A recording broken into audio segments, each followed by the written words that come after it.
자, 코인한 뉴스. 네, 오늘도 많은 뉴스들이 나왔어요. 이런 뉴스들 중에서 조금 살펴봐야 될 뉴스들이 어떤 게 있는지 지금부터 찾아보도록 하겠습니다.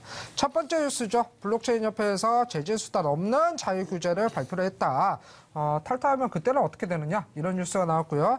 두 번째는 뉴욕주죠. 네, 미국의 뉴욕주에서 검찰청 가상화폐 거래소를 조사를 한다. 검찰청에서 이런 뉴스가 나왔습니다. 자, 세 번째는 이제 아마존 뉴스예요. 네, 글로벌 기업 아마존에서 가상화폐 데이터 마켓에 대한 특허를 획득을 했다라는 뉴스가 나왔습니다. 자, 첫 번째 뉴스부터 한번 살펴봐야 될 것 같아요. 일단 블록체인 협회에서 자유규제 부분들이 얼마 전에 나왔던 뉴스인데 제재 수단이 없는 자유규제라는 표현들이 조금 있어요. 네, 일단은 네. 그 회원사별로 이렇게 모여서 만든 게 이제 블록체인 협회입니다. 말 그대로 이제 어느 정도 이제 강제성이 없다 이렇게 보시면 될 것 같은데 결국에는 뭐 정부를 뒤에 이렇게 업어서 활동하는 그런 것은 없다고 이제 보시면 될 것 같은데요. 자, 일단 뭐 14일이었습니다. 14일 날 뭐 자율규제안 이렇게 추가적으로 이렇게 수정 보완을 하면서 이렇게 뭐 이야기도 이제 나오고 했었는데요.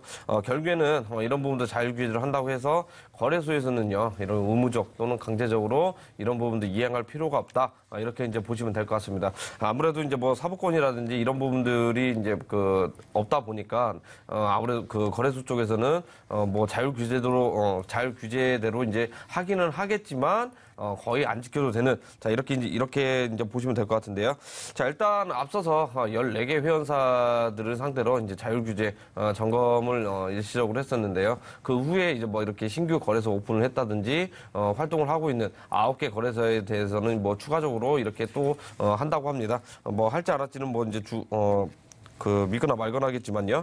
일단은 뭐 추가적으로 이렇게 뭐 점검을 한다고 하니까 이런 부분들 좀 협조를 해서 투자자 보호 자율적으로 이렇게 좀 하면 좋지 않을까 이렇게 이제 생각이 들고요. 결국엔 또 이제 중요한 부분이 있습니다.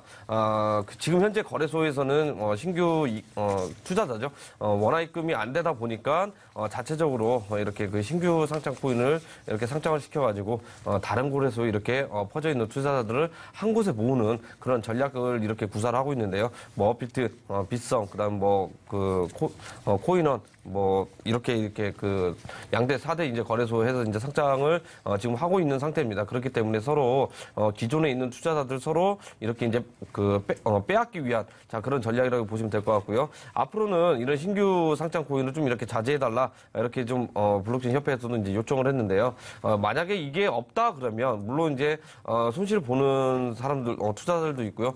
수익을 볼 수 있는 이제 투자자도 이렇게 나타나긴 하는데 이런 부분도 이제 문제될 소지가 있고 정확한 고지도 없기 때문에 가급적 자제를 해라. 근데 이제 거래소 입장에서는 이거라도 해야 거래가 활발해지고 투자자들도 이렇게 올 수 있고 원활하게 할 수 있기 때문에 이런 부분도 해야 된다. 뭐 말들이 많이 나오고 있는 상태이긴 합니다. 그리고 또 이런 부분들이 있습니다. 지방선거를 이제 의식을 해서 정부가 이제 뒷짐을 지고 몸을 사리고 있는 거 거래소마다 이제 몸을 사리고 있는 거 아니냐. 이런 말들도 이제 많이 나오고 있는 상태인데요. 결국에는 뭐 앞으로 이제 시간이 지나면서 이제 정부 차원에서 국회에 이제 아직까지도 논의를 많이 하고 있는 상태입니다.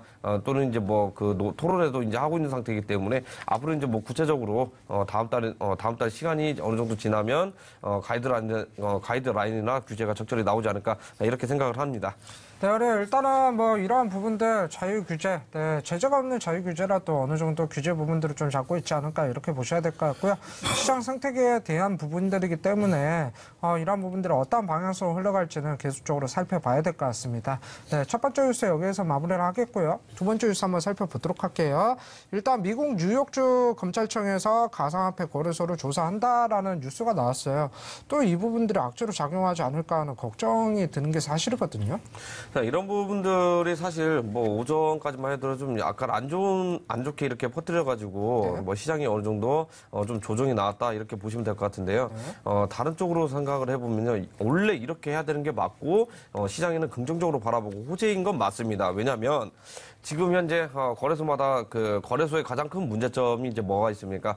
이제 투명성이 좀 이제 약간 결여돼 있다. 이렇게 이제 보시면 될 것 같은데, 검찰청에서 직접 이 부분을 손을 보겠다 한다는 것은 결국엔 투자자 보호 조치를 우선시하면서 진행을 하겠다. 이렇게 보시면 될 것 같은데요. 자, 이런 부분들 사실 그 가상화폐 시세라든지 이런 부분들 갖다 끼워 맞추기 용도 아닌가 이렇게 생각을 하고 있는 상태입니다.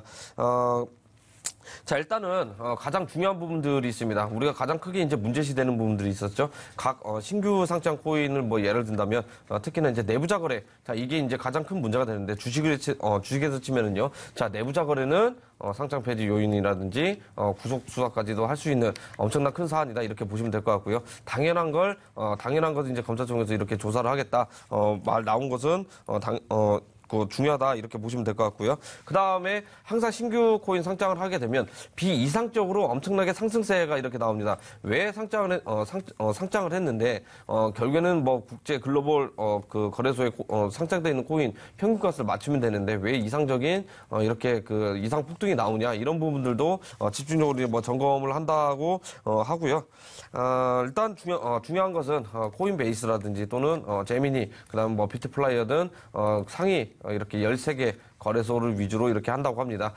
여기에서 또 이제 뭐 중요한 문제, 거래 이제 플랫폼이라든지 흔히 말하면 뭐 그 프로그램 뭐 봇이라고 하죠. 자, 이런 부분들 이제 집중적으로 한번 조사를 할 거고요. 그 다음에 거래소 자체 내 운영 방식입니다. 거래소 자체 내 운영 방식, 우리나라 치면은 뭐 약관이라든지 이런 부분들이 있겠죠. 이런 부분들 이제 집중적으로 한번 뜯어보면서 투자자들한테 이런 부분들 조금 안 좋게 작용을 하는 자 그런 부분들 이제 뭐 조사를 한다고 합니다. 검찰총장은 결국에는 뭐 이런 부분들을 왜 하느냐?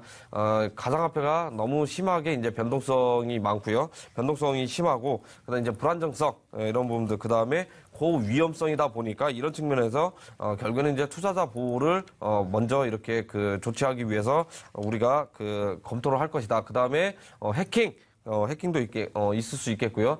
가장 중요한 시장 조작 이런 부분들도 면밀히 이렇게 그 검토를 한다고 하니까 이런 부분들 뭐 괜히 이제 공포 심리 조장을 해가지고 시장 빠지는데 이용하지 말고 오히려 우리 투자자 입장에서는요 이런 분들 굉장히 좋은 호재로 받아들여야 된다 이렇게 말씀을 드리겠습니다.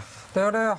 일단은 이런 부분들이 단기적인 악재로 작용했던 것은 사실이지만 지금 시장 분위기상 이런 악재 자체가 호재를 묻혀버리는 또 저번이랑 반대되는 상황들이 나와주기 때문에 이런 부분들이 조금 빨리 좋게 해결이 되었으면 좋을 것 같다라고 말씀을 드리도록 하겠습니다.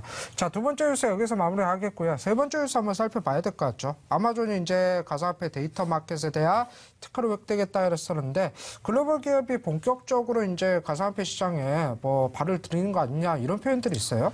자, 일단 뭐 아마존에서는 거래소를 뭐 이렇게 운영을 한다거나 하는 뭐 그런 소식은 안 나온 상태입니다. 네. 하지만 이제 그 간밤에 데이터 마켓 이제 특허를 이제 획득했다는 소식이 이렇게 나왔는데, 자, 이 부분은 우리가 이제 그 잘 모르시는 분들도 이제 많이 있을 거고요. 과연 이게 뭔가, 이런 부분들, 그 짧게나마 이렇게 설명을 해드리면, 자, 우리 주식을 해보셨던 분들은 많이 아실 겁니다.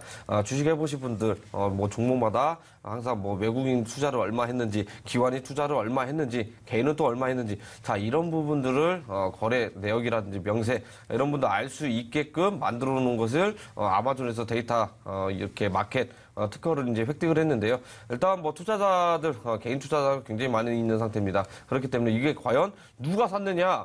누가 사서 이렇게 올라갔느냐, 누가 팔아서 내려갔느냐, 이런 부분들을 우리가 알 수 있기 때문에, 시장에서는 굉장히 이제 환영하는 분위기고요. 네. 반대로 이제, 불안을 이렇게 안고 있다라고 하면 스타트업 기업들입니다. 스타트업 기업들. 결국에는 이제 ICO를 통해가지고 투자를 받았는데 이것을 어떻게, 활용을 하고 쓰이고 있는지, 자, 이런 부분들도 이제 알 수가 있기 때문에요. 결국에는 뭐, 우리 이제 일반 투자자들 굉장히 궁금했던 부분들, 그 ICO를 통해 가지고 과연 이 코인들을 어떻게 했느냐, 시장에 다 내다 팔아 가지고 하고 있느냐, 아니면 어느 정도 뭐 재단을 이렇게 놔둬놓고 조금씩 이렇게 팔면서 하고 있냐, 이렇게 이제 뭐 보시면 될 것 같은데요. 자, 웹사이트를 뭐 클릭을 한다거나, 그다음 이제 마케팅 관련해 가지고 이런 속속들이 이제 알 수 있습니다.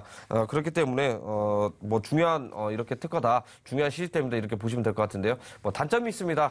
결국에는 이런 부분들 우리 우리가 직접 이렇게 그 현금으로 이렇게 지불을 하면서 시스템을 이제 이용을 해야 된다 이렇게 보시면 될 것 같은데요. 아직까지는 뭐 이게 그 일상화된 건 아닙니다. 앞으로 이제 몇 개월 뒤에 이런 부분을 이제 다듬어 가지고 각 거래소마다 이런 부분을 이제 지원을 해줄 가능성이 굉장히 높겠고요. 우리가 이제 개인들이 이렇게 지불해서 하는 게 아니라 거래소 자체 내에서 이렇게 지불을 하면서 통합적으로 이렇게 보면 그런 거래소들이 나중에는 경쟁력이라든지 이런 부분들에서 살아남아서 투자자들이 많이 이용을 하지 않을까 이렇게 이제 생각을 하고 있는 상태입니다. 네, 그래요.